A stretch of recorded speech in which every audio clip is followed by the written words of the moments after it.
With the underpinnings of the W211 E-Class, the first generation CLS had a very beautiful exterior that was developed to be appealing to the younger generation of Mercedes-Benz customers. It had models that were riding on Mercedes-Benz's Airmatic dual control suspension, which translated into a very luxurious ride. And speaking of luxury, these models never came with anything that had less than 6 cylinders. No such thing as a peasant spec 4-cylinder here.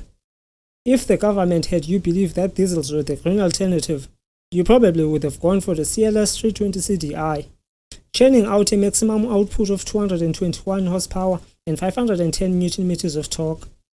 Now, the most common power plant for this vehicle was probably the M272 E35 V6 petrol engine, producing 268 horsepower and 350 Nm of torque at 2,400 to 5,000 revs per minute. To take into account, this might have been a notably wide torque band for a petrol V6 engine. Moving on to the V8s, definitely the most popular power plants for this vehicle.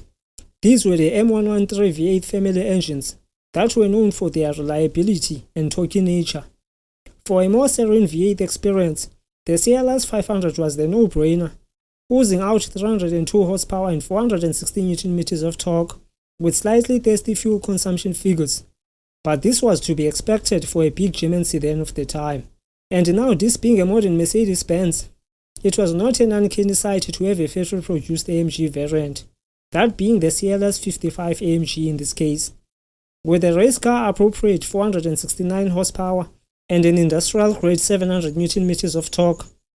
Fuel consumption, a not so surprising 13.6 liters per 100 kilometers, and that was maybe partly due to the use of an archaic 5-speed torque converter gearbox, employed only because the 7G-tronic was still not developed enough to handle such an immense amount of torque.